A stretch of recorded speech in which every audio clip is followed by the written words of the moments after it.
And that's my justification for being a guru, because Krishna accepted me. You know, it's not something I did, not something I chose, right? But Krishna accepted me and then gave me a commission. Actually, Srila Prabhupada gave me the commission. And I just waited until Krishna accepted before I acted on that commission. Because up until that time, I didn't feel qualified. I wasn't qualified. So I was not going to act on an order that I was not qualified to perform,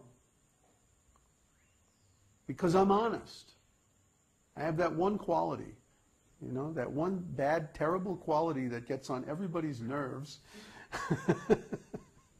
because I'm honest, and I insist that they're honest in their dealings also. You see? That I will not preach on something that I don't personally know.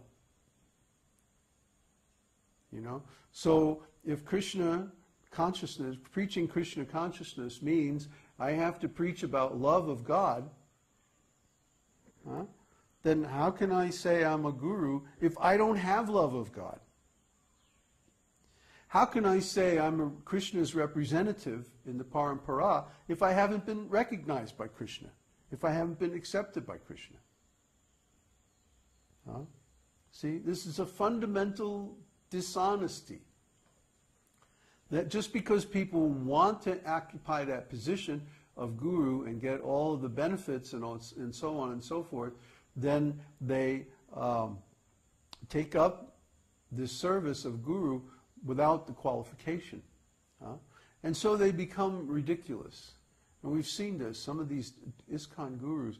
I saw Tripurari Maharaj in San Francisco in 2004, I think it was, at the Rath Yatra. And he was dressed up like a South Indian Brahmana, you know, with the wooden shoes, with the two knobs that you have to wrap your toes around, you know, and then the little bamboo umbrella, you know. And he looked ridiculous. He had all these followers literally following behind him wherever he went. There was a line, you know. He'd go to get a drink or something, and they'd all follow him to the drink stand, and then he'd go. It was ridiculous. Why are they doing? He's wearing this costume, you know. Is he from the U.S.? Yeah. Yeah, he's not a South Indian. What's he doing, you know, dressing up like he's from Udupi or something? Anyway, what can I say? I'm just an ordinary man. I'm an ordinary person of average intelligence and ability. And somehow or other, because I'm a little bit sincere, Srila Prabhupada gave me extraordinary blessings. And that's the reason we're here today. That's the truth. I'm not special, I'm not magic, I'm not Superman. I'm just a regular guy. I'm going to leave. They're all going to leave. Okay, that's fine. But the point is, if I can do it, anybody can do it. If I can approach Krishna, if I can understand this science, if I can purify myself and do the process and attain realization, anybody can. And Vedanta Sutra says this too. There's a section in Vedanta Sutra in the 4th Adhyaya that discusses the process of devotional service and its result. And the argument is that, this Krishna consciousness is so difficult, it takes many, many, many lifetimes, and only very few people can attain the result, and like that. And what does Vyas say? No, I don't agree. Vyas says, anyone who applies this process properly can get the result in this lifetime. Unless there is some major karmic blockage. You know, like killing your guru, or having sex with your guru's wife, or, you know, murder, or, you know, kidnapping, or something like that. Some really terrible thing you've done that requires that you take another birth to live out the karma. But if you haven't done anything terrible like that, then if you're an ordinary, normal person, you can attain liberation in this lifetime, according to the Shastras. And you should aspire for that. But that means you're going to have to be completely sincere, give up all your nonsense, execute the process purely and with intensity. And then you can attain all of these things. They're not out of reach. It doesn't take hundreds of lifetimes. You can have it now. That's honest.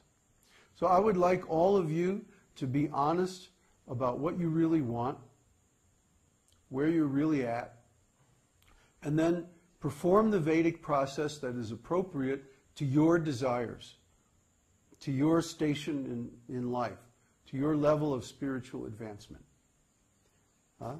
Don't try to put yourself on some higher platform than you really are, because you won't be happy, and Krishna won't be happy with you either.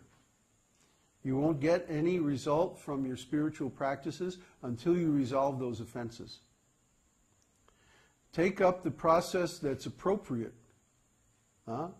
If you want material things, chant the Dvarasakshara mantra and chant Vishnu Sahasranam, and you get them. You get them. And then when you realize, oh, I got all this stuff and it still didn't make me happy, then you can go on to the next step. That's our process. So, any questions? Yes, I have a question.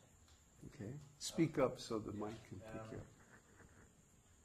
So you said that the process is that to give up the offenses will relieve that blockage of the action of the holy name. Mm-hmm. So I was thinking, is it possible that somebody chants offensively for like 10 years and then he gives up because he sees that he's committing offenses and he really, really wants to attain the highest goal, that he makes a lot of advancement at that particular time because he's been chanting and all the actual effort that he would have gained was held back because of his offenses.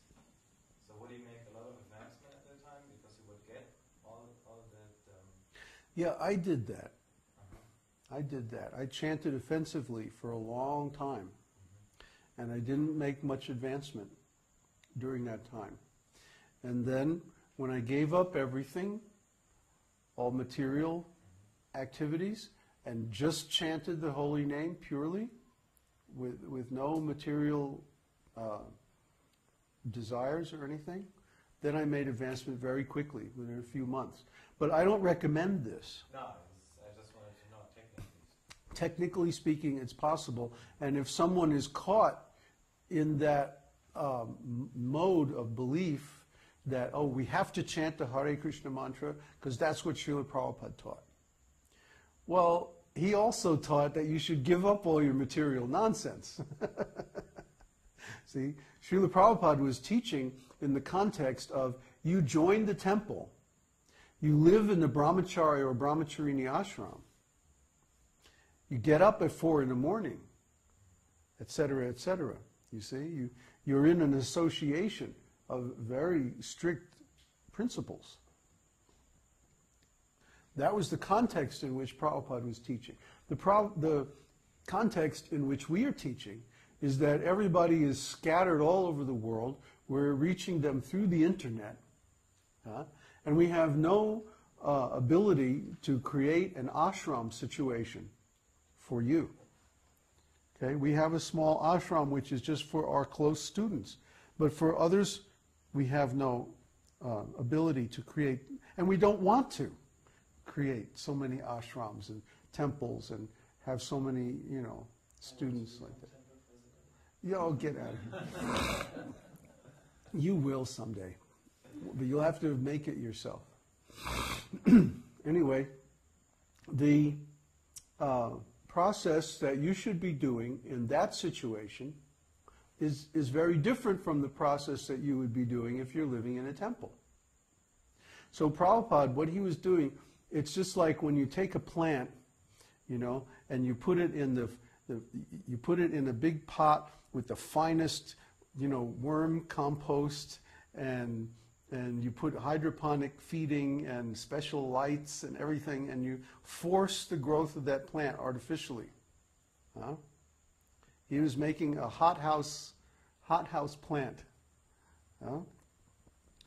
But when a person is like working for a living, they're out in the world, maybe they already have a relationship, and they're entangled in so many material things, you don't give them the highest mantra. And you found that shloka, that purport actually, in Chaitanya Charitamrita, where Prabhupada says, if a person is not adequately educated in the principles of spiritual life, Vedic spiritual principles, they should not chant the Hare Krishna Mahamantra. Huh? They should take shelter of Nitai Gaur and chant the Panchatattva Mahamantra. Shri Krishna